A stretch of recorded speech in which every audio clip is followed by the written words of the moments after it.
আমি আপনাদেরকে শয়তানের একটা চালাকির কথা বলছি, শুনুন। মনে করুন আপনার অফিসে যেতে দেরি হয়েছে এবং দেরি করার জন্য আপনার বস রাগ হয়ে আছেন। অফিসে আরও অনেক মানুষ আছে। আপনি এরকম সময় কি করেন? আপনি সকলের নজর এড়িয়ে নিজের টেবিলে গিয়ে বসেন। আপনি তখন বসের সাথে দেখা করতে চান না।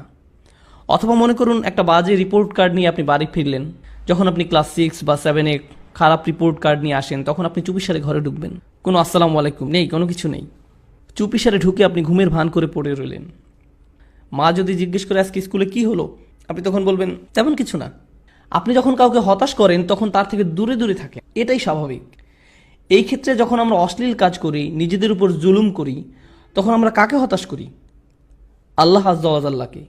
আপনি আল্লাহকে অসন্তুষ্ট করেন, শয়তান তখন এর সুযোগ নেয়। আপনার কাছে এসে সে বলে, তুমি এখন আবার সালাহ পড়তে যাবে? ভণ্ড, তুমি এসব অশ্লীল কাজ করে এসেছো, এখন আবার একটা ক্লাস করতে যাবে? এখন তুমি ইবাদত করতে যাবে? তুমি তো দুমুখ মানুষ। তখন সে বলে, হ্যাঁ আমি তো দুমুখ মানুষ, আমার সালাহ পড়া উচিত হবে না। শয়তান আপনার গুনাহের সুযোগ নিয়ে আল্লাহর কাছ থেকে আপনাকে আরও দূরে সরিয়ে রাখে। আপনি তখন আল্লাহর সামনে দাঁড়াতে বিব্রত বোধ করেন। কিন্তু একজন সত্যিকারের মুত্তাকি যখন ভুল কিছু করে, তৎক্ষণাৎ সে কি করে? সে আল্লাহকে স্মরণ করে।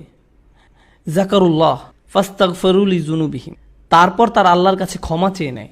এখানে জুনুব শব্দটা দিয়ে পাপ বোঝানো হচ্ছে, যা এসেছে জানাব থেকে। জানাব দিয়ে মূলত বোঝানো হয় এমন একটা পাপ যার কারণে আপনি অসম্মানিত বোধ করেন, এমন কোনো কাজ যার কারণে আপনি লজ্জিত, বিব্রত। আর তারা আল্লাহর কাছে ক্ষমা প্রার্থনা করে তাদের কৃত লজ্জাজনক কাজ থেকে।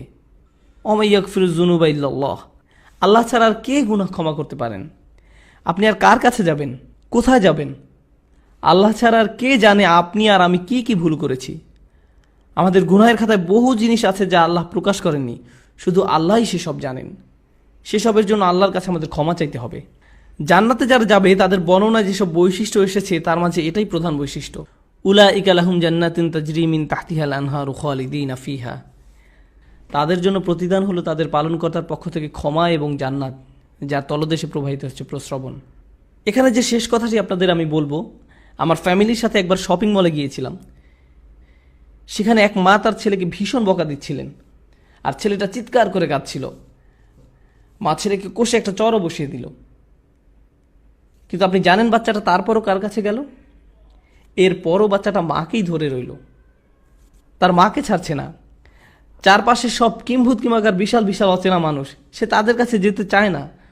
যদিও তার মা তার উপর রাগ হয়েছে, হতাশ হয়েছে, তাকে বকা দিচ্ছে, কিন্তু তার আশ্রয় সুরক্ষা সে কার কাছে পাবে? তার মায়ের কাছেই। এই দৃশ্য আমাকে ভাবিয়েছে, সুবহানাল্লাহ। যখন আমি আপনি গুনাহ করি, যখন আমরা আল্লাহকে হতাশ করি, তার অবাধ্য হই, আমরা কার কাছে যাব? আমাদের আর কোথাও যাওয়ার আছে? আমাদের আর কোথায় যাওয়ার আছে? তাই আমরা আল্লাহকে অসন্তুষ্ট করলেও, আর আল্লাহ আমাদের যেমন দেখতে চান তেমন আমরা হতে না পারলেও, সত্যিকারে মুত্তাকি কখনোই আল্লাহর উপর আশা হারায় না। আল্লাহর উপর আশা হারানোর অনুমতি তিনি আমাদের দেননি।